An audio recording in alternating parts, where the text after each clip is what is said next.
itutuloy ko na kamosang ikwento ang mga naging ganap dito sa DSPC 2024 hanggang nang natapos ito kamakailan lang. So ginanap nga ang mga gawain sa DSPC Kamosang sa loob ng 3 araw. Nagsimula ito sa unang araw ng Marso at natapos sa ika-3 araw nito sa taong kasalukuyan. Marahil layunin ng aktibidad na ito ang pagkakaroon ng karanasan ng mga bata sa patas sa tamang paggamit ng media bilang may prinsipyo at responsable sa pamamahayag at matuto na rin sa sportsmanship sa kompetisyon katulad ng mga patimpalak dito sa press conference. Dahil contest proper na para sa mga bata sa araw na ito ay nagising din ng maaga si Margie para ipagluto si Abel ng kanyang almusal. May power shield lang na takip itong si Margie para hindi naman masira ang kanyang kutis sa tilamsik ng mantika. Paano kasi ang pambansang ulam na naman ang ipinaluto ni Abel? Habang ipinagluluto siya ng ulam ni ate niya Margie ay prepare ko naman ang kanyang snacks. Pinagdala sila ng chocolates para pagpagod na daw ang kanilang isip ay makakatulong ang pagkain nito. Alas 5 pa lang ng umaga ay nakapaganda na itong si Abel para pumunta sa pagdadaosan ng contest nila. Hapon pa dapat ang kategory niya pero kinakailangan lang daw na nandoon sila baka magkaroon ng changes sa schedule nila. Habang inaantay ang maghahatid sa kanya sa school ay panay na muna ang pabalik-balik palabas papasok ng bahay dahil natatagalan nga siya sa pagdating ni kuya niya Doy. Naisipan patuloy na katukin niya si tito niya Bet para humingi ng dagdag pambaon. At dahil makulit na ngang umalis, hindi na makapagantay kay kuya niya Doy ay pinahatid ko na nga lang siya sa iba.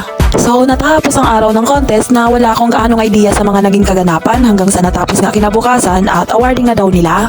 Sa ganang akin ay magaling naman na merong mga ganitong patimpalak na pwedeng magbigay sa mga mag-aaral ng pagkakataon na magamit ang kanilang mga kasanayan at natutunan sa campus journalism. Nakikilala kasi nito ang papel ng pamamahayag sa pagtaguyod ng kamalayang panlipunan at kamalayang kapaligiran. Ito na nga kamosang ready na ang pagdadausan ng awarding nila. Lahat ng mga delegado kasama ng mga coaches nila ay kailangan daw nasa venue. At dahil yun ang papel natin bilang magulang, ang suportahan natin emotionally ang ating mga anak lalo na sa mga ganitong merong patimpalak ay win or lose nandoon tayo syempre. Hay nako kamosang, kung nandun ka lang mismo sa venue ay ramdam mo talaga ang intense ng palakpakan, hiyawan, merong nag-iiyakan ng maipanalo nila ang kategorya nila. Ay grabe! Kahit nga ako ay naiiyak din habang pinapanood sila.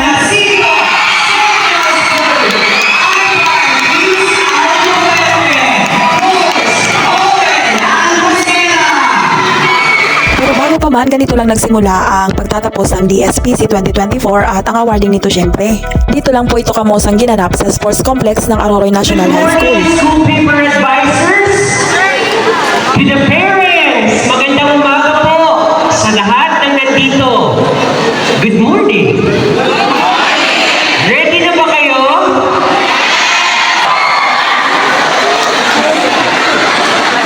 Okay. Kalmado pa kamosang nang magsimula ang programa. Naging intense na ang energy sa complex nang magtawag na ng mga nagwagi sa ibang kategorya sa patimpalak. Nasa gilid lang ako nito kamosang nakaupo habang inaantay ang kategorya ni Abel dahil hindi ko rin kasi alam kung saan sila banda nakaupo. Halos kararating ko lang nito at nanood ako dahil dito lang din naman ginanap at syempre para maging support system na lang din ni Abel. Kahit na sports naman si Abel ay gusto ko pa din syempre na mapanatag siya kung di niya naitawid maipanalo sa alinmang pwesto ang kategorya niya. Lalo first timer at baguhan sa mga ganitong klaseng pagtitipon at patimpalak.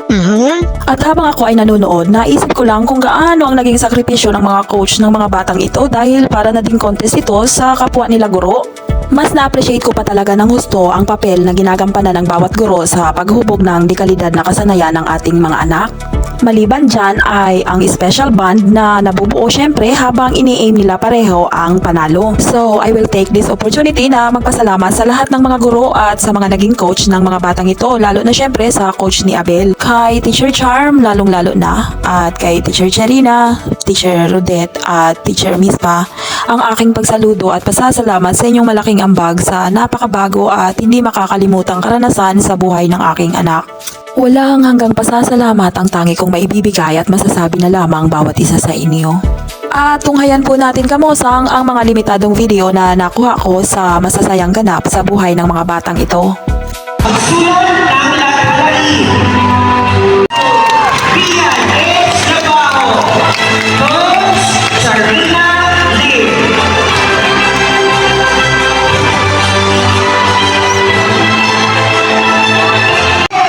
Camila C.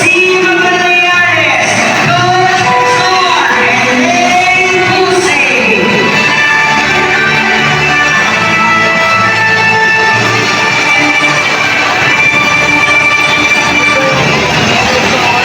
At tunghayan din po natin kamosang ang hindi ko inaasahan na panalo ni Abel lalo na sa isang first timer na katulad niya. Alam mo yung feeling na nasa gilid lang ako at nagtatatakbo ng tawagin na ang school niya. Hindi ko tuloy nakuhanan ng magandang video dahil nga ako ay nagtatakbo. Alam mo yon yung feeling na parang nanginginig ako, nangingilabot at parang nasa cloud 9 lang ako. Diyos ko.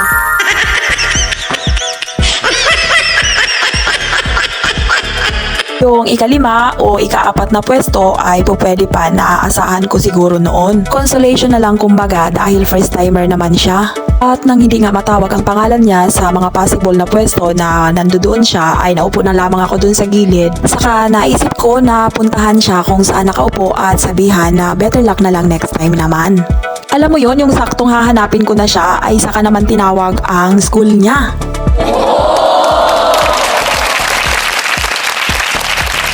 Nagtatatakbo talaga ako sa sobrang galak. Alam mo yun, yung hindi ko na ready ang aking cam na pati tuloy yung pagkalma ay nakalimutan ko na.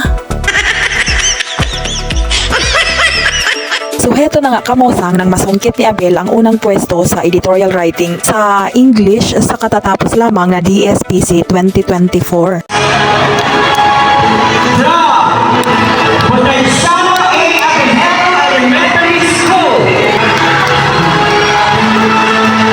Mariah Casanel M. Arangues. Coach Jane B. Salgarino.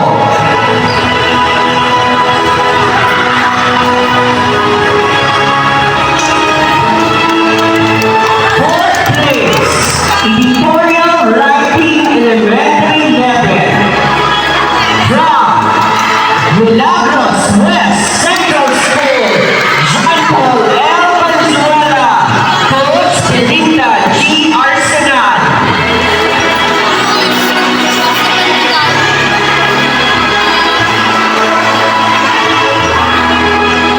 Third place, ikaw ay aakyat sa RSPC. Rahan Kyle L. Pagilid, Emilio S. Boro, Senior Central School. Second place, Editorial Writing.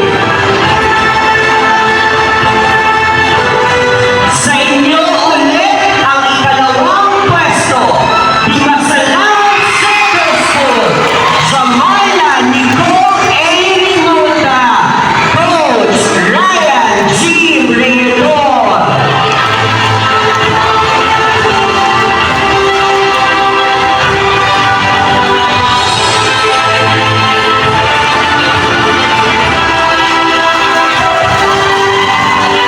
Congratulations! At hindi makukumpleto kung wala ang pinakamahusay sa editorial writing.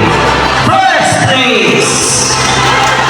Alam mong matutuwa ka dahil aakyat ka sa RSPC, Aroy Central School, Juliana Arabella Piero Boss, Coach Charm and Rain Pusing.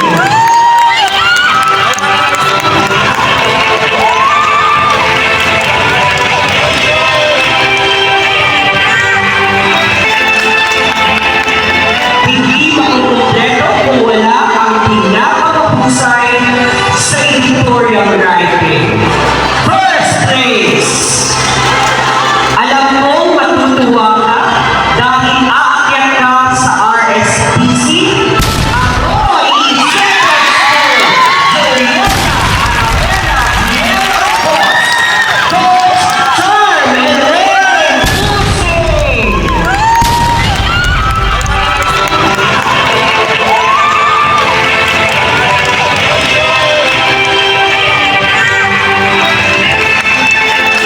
Congratulations! Walang paglagyan ng saya ang aking nadarama ng oras na yon.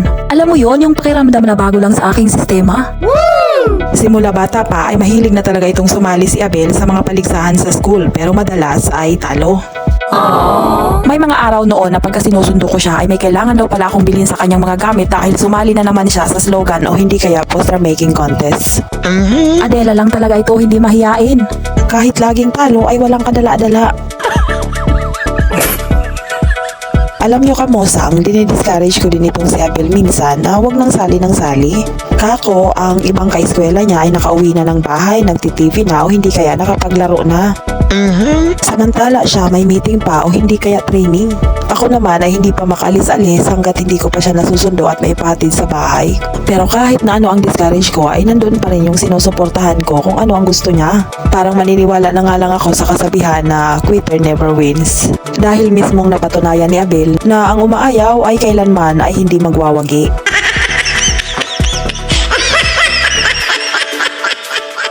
Kaya lately ay hinahayaan ko na lang kung ano ang gusto niyang gawin dahil nakikita ko naman na dito niya nakukuha ang kaniyang confidence para subukin ang iba't ibang klase pa ng patimpalak.